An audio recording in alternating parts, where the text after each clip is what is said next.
which pans to use, which pans to choose. Today on the Carefree Cook's Code. I'm Chef Todd Moore, and this is the Carefree Cook's Code, every Tuesday live at noon Eastern. Here's our challenge. How can home cooks cook freely, with creativity, confidence, and pride, while ignoring recipes and still impressing themselves and others with what they cook? Well, the answer is found in becoming empowered with how cooking works, using dependable and repeatable methods of cooking that work for any ingredient, for any diet, and any desire, just like chefs do. And we'll know we've cracked it when everyone sees cooking as an exciting and rewarding way to improve their relationships, their lifestyles, and their health through better food and cooking. This is the Carefree Cook's Code. Welcome back to the Carefree Cook's Code, everyone. We are together live every Tuesday at noon Eastern. If you're surprised by this fact, you should go to webcookingclasses.com/live and register for my notification system because I send out a notification 15 minutes before we go live. Also, we're the Carefree Cooks. If you're surprised by that, if you just happen to stumble across us today, let me tell you what we're all about. We're a community of very kind, very empowering, very encouraging people. We're all friends and we all have a great love of cooking because we create our own recipes. And this usually brings your friends and family out of the woodwork. We learn every time we cook, such an important aspect of that. And eventually you define your own cooking style. No one else can tell you what to do. It's all because you practice pro methods and you wind up really loving your cooking. So our friends are all checking in. Hi, Carrie. Hi, Guy. Hi, Mary and Grace. Becca is here with us. Ivan. Hello, Ivan. Candy and Mia and Steve and Stacy. Everybody, we got a full classroom today. I got a true or false for you. Let's start off right there. There you go. Is this statement true or false? Tell me in the comments below, please. That's how we play the game. And I tell you at the end whether it's true or false. Cooking in aluminum pans increases your chances of getting Alzheimer's disease. True or false?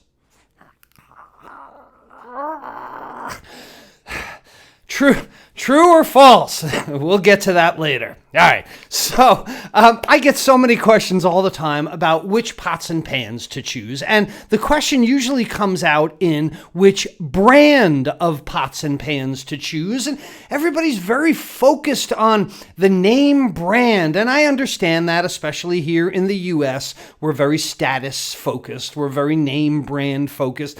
But I can never answer this question about which brand of pot or pan to buy because all the brands, they have high-level lines and low-level lines. And, anybody can also kind of take that brand and be applied to a cheaper substance. So people license their names out. So I'm never going to tell you that a Cuisinart pan, an all-clad pan, a Revereware pan, any of them is exactly right for you because, number one, you got to think about how you're going to use it, but there's so much more that goes into that. And that's why I want to focus today on pots and pans and give you some ability to make these decisions for yourself. Because one of the first things to know here is a definition of the two. So when we talk about a pot versus a pan, generally a pot is straight-sided, where generally it has two handles. Pot has two handles and is straight-sided and usually categorized by volume. So if you're going to go out and search for a stock pot or a sauce pot or a spaghetti pot, something like that, you're going to look for a 3-quart, 5-quart, 10-quart, 12-quart, usually here in the US. I'm sure they're done by leaders in Europe, but usually the way you can tell this is that they're stamped on the bottom. You turn the pan over. A lot of times it will tell you the percentage of material that's being used, depending on the material, but most often it will tell you how many quarts, what the volume of the pan is. If it's not stamped on there, get yourself a gallon water measure or a liter water measure and pour water into the pan until you actually test what the volume of the pan is.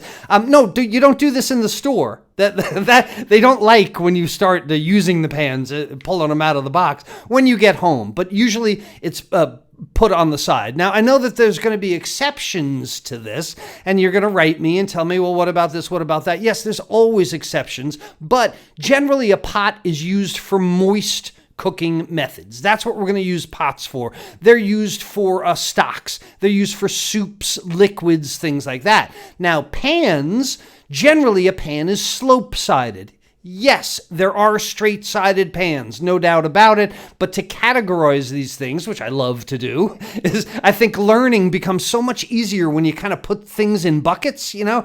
I know my web cooking classes students, all our lifetime members and Carefree Cooks, they know that as well. So yes, with exceptions, let's generally think that pans are slope-sided. Usually a pan has one handle, not two.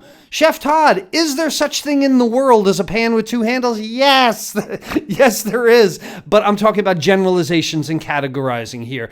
And usually pans are categorized by the diameter. So there's one of the best tests.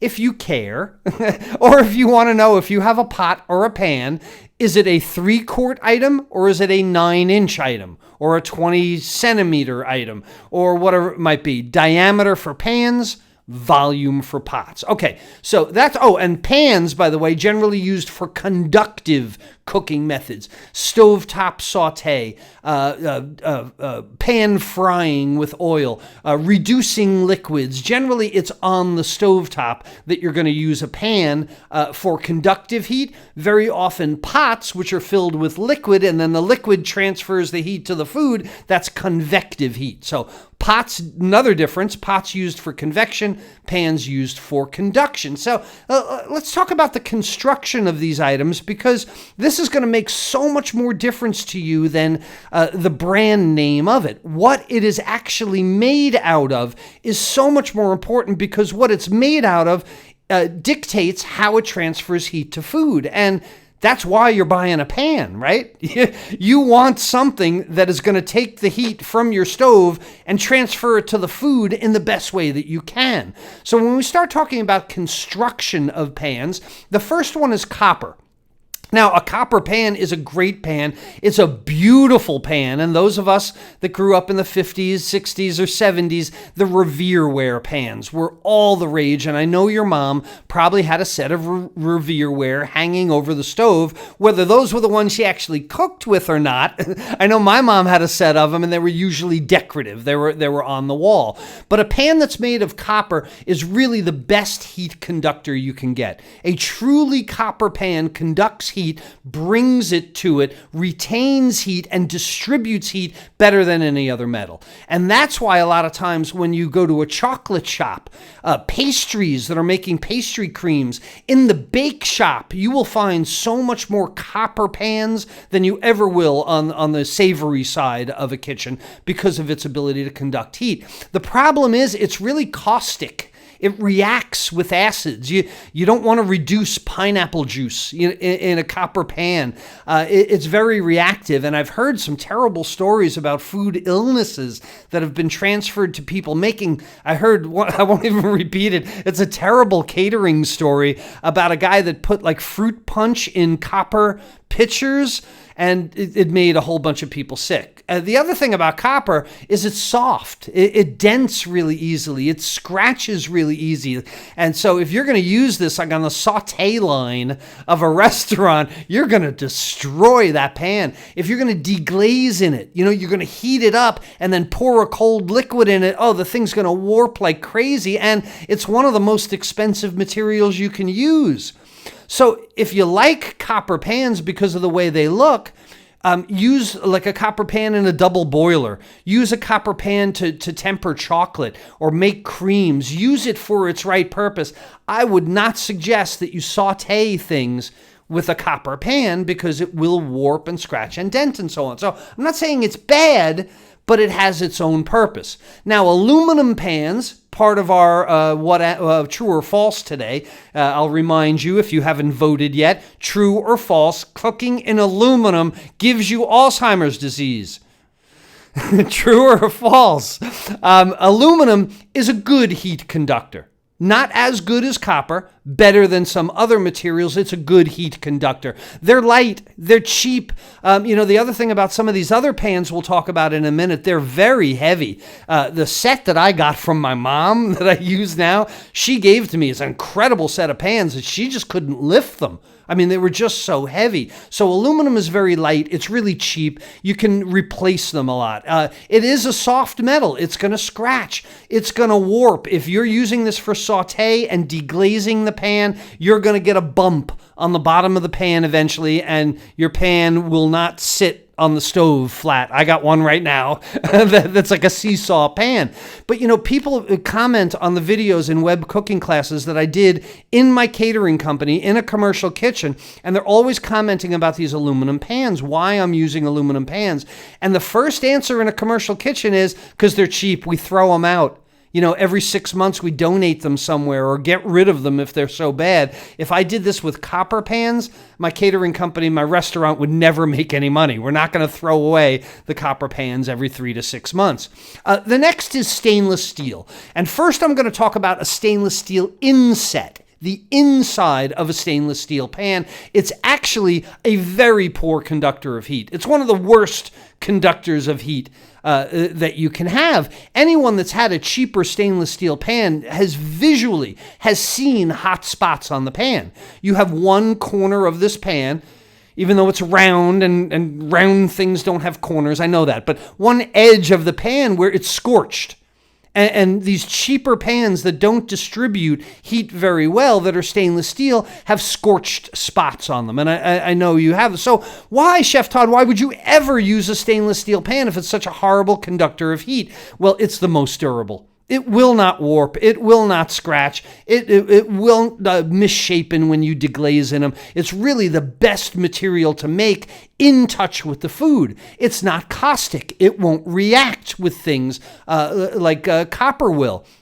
But here's the thing, that's the inside of the pan, and it's usually a very thin layer of stainless steel. When I was referring before to that there could be a number stamped on the bottom of the pan, this is how the steel is made. It is, I can't remember, iron, nickel, and there's somebody out there that is an engineer that's going to tell me what the three numbers in the stainless steel mean, but it's the combination of materials. So now let's talk about the outside of a stainless steel pan. You don't want a pan that is entirely stainless steel, that it's stainless steel on the inset where the food is going to touch, where it's not going to be caustic, it's not going to rust, it's not going to scratch, it's not going to bend, but on the outside, on the bottom of the pan, usually what they do, and if you want to ask me what a really good pan is they put a foot on the bottom of the pan, not toes, not a foot, but a pedestal. It might be 1/4 of an inch thick, but what's in this pedestal is a layer of copper, and then a layer of aluminum, and a layer of titanium, and a layer of something from the space shuttle. And I don't know what it is, but the point is that they use the direct contact with the heat to bring metal elements that give you the good heat conduction. So imagine if you had a pan with a stainless steel inset and a combination of copper in the foot. To me, that's the best kind of pan, regardless of what the brand is, regardless of how much it costs. I've seen some very affordable pans that were made really, really well and had the best materials. They just didn't have the expensive brand name. And to be honest with you, I think they didn't have the high mall rent either. I mean, as soon as you go to the shopping mall, you're going to pay more because they got to pay rent of the shopping mall. So this is not that this is going to be the most expensive pan. I think a copper pan really will, but this combination of stainless steel inside and composite materials on outside is the one that I would recommend. Now, cast iron. People love or hate cast iron, and I know you're going to tell me in the comments right now about the fondness that you have for a cast iron pan, almost like it was a pet.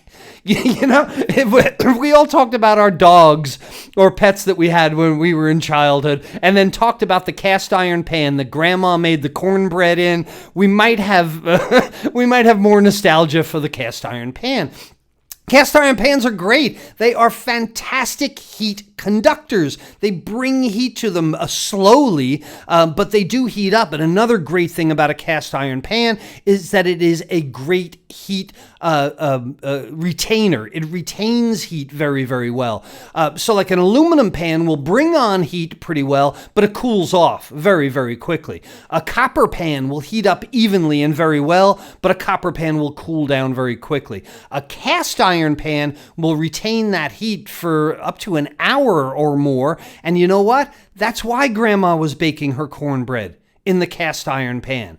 You don't want a pan that's going to cool off real quickly when you're cooking cornbread like that. So it has an insulating factor, and we're going to talk about, in a minute, we're going to talk about baking utensils as well. So cast iron, great heat conductor. It's very heavy. We all know this. And on a saute on a stove top, it's too heavy to like toss things around. But on a campfire or on an open fire where you're just leaving it there like a kettle, oh my goodness, it's perfect. It can rust. It can crack. It can get very brittle. A cast iron pan that isn't taken care of can exfoliate. It can break away in sheets, and then it's absolutely destroyed. So a cast iron pan takes a lot of maintenance. You do have to care for your cast iron pan as if it were a pet. And I don't ever wash my cast iron pan. It does not meet detergent, and I try not to let it meet water. The best way to clean a cast iron pan is with a whole mess of coarse kosher salt.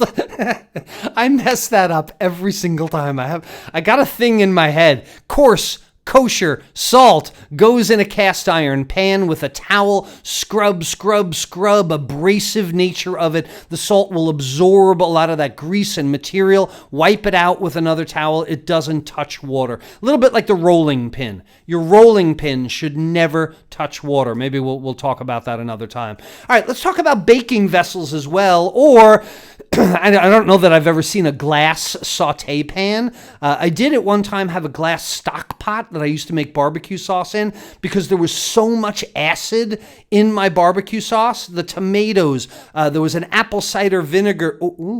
I can't give that away.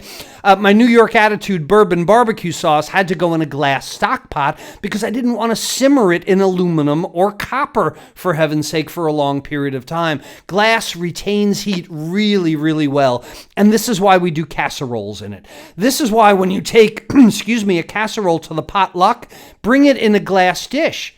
It's going to stay hot a lot longer than an aluminum dish or a copper dish or even a stainless steel dish. This is why our casserole dishes are glass. This is why a lot of our baking items are glass, because they retain the heat really well. And as I said, it's non-reactive. If you're cooking a lot of highly acidic items, if you're cooking even highly basic items, like if you were simmering bagels, right? A lot of times the way we cook bagels and a lot of pastry is that you poach them in an alkali liquid. In the home kitchen, we use baking soda, baking powder. In a commercial kitchen, they'll actually use lye, food-safe lye, but that would be done in a glass pan because of its low reactivity. It's very important. And the worst thing about a glass pan, and the reason that I don't have them in a commercial kitchen, they're actually forbidden by the health department, is because they can chip, they can shatter. Can you imagine if you owned a catering company and you were using glass pans, you put all the food out at the wedding, everybody eats, and you notice there's a glass chip missing from the pan?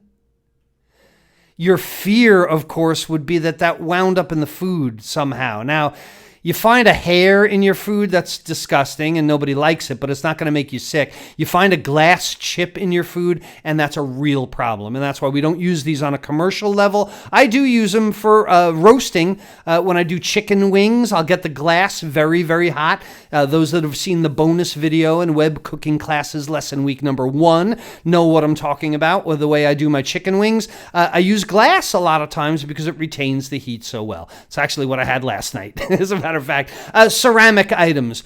Ceramic items, they also conduct heat very, very well. They'll bring that heat on. They retain that heat really, really well. Again, these are great for baking. These are great for casseroles. They're non-reactive. You can put acidic items in them. They're relatively inexpensive, but again, they can chip, they can crack, they can shatter. And, again, let me try and get this in your head. Imagine serving food to your family and realizing that the pan has chipped, that there's something missing from the pan. I'd be like, whoa, nobody eat anything.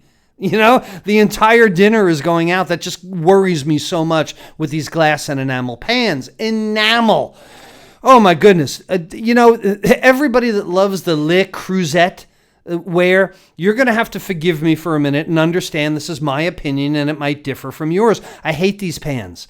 Do not use them. It is my opinion, is my recommendation. I don't recommend using these pans because mostly the enamel has a tendency to chip a lot more than a Pyrex pan. A Pyrex pan really isn't going to, Pyrex glass isn't really going to chip. It's going to break or crack or shatter.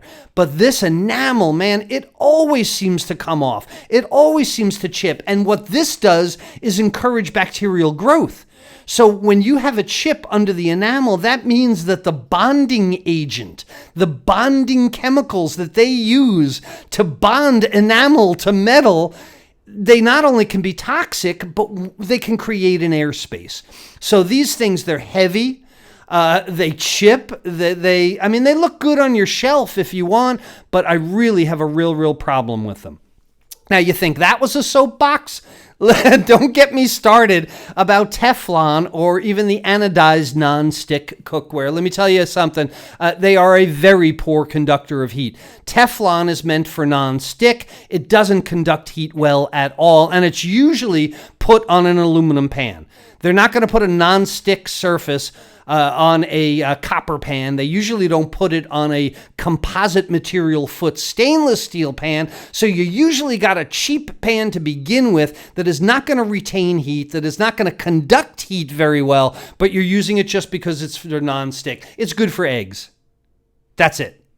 Have yourself an omelet pan to make eggs, and I say maybe grilled cheese sandwiches because you're not trying to promote fond development of your grilled cheese. Eggs and grilled cheese is really all the nonstick pan is good for, pretty much because it doesn't promote the development of a pan fond, which is the foundation of your sauce, and it doesn't promote caramelization of sugars. You're going to wait a long time for something to get brown in a Teflon pan versus a stainless steel pan. Big difference between the two of them. So, Chef Todd, you went on a whole long thing, a deep dive onto the constructions of pots and pans in the kitchen, and you still didn't answer my question. And you still didn't answer just the question of the title of this Carefree Cooks Code today. Which pots and pans do you need? All right, here it is. This is all you need, and this is what I have in my kitchen, unless you have a specific need for something else. You bake brownies all the time, get yourself a brownie pan. You steam a lot of fish, get something specifically for that. You poach a lot of pears, you get the idea. But here are the basic pans you need. It's the only pans you need. And the ones that I have in my kitchen, they really serve every purpose that I need, unless I'm cooking for a large number of people, then I might need more. So the first thing is a 10 to 12 inch saute pan. Something that you're comfortable with, and something that's going to fit your family. If you're cooking for 2, you don't need the 12-inch pan. If you're cooking for 8, you might need a 14-inch pan. Get yourself a small 7-inch saute. I find all the time when I'm cooking and I start thinking, oh, this would be great with some caramelized onions on it, but I already got stuff going on in my main pan.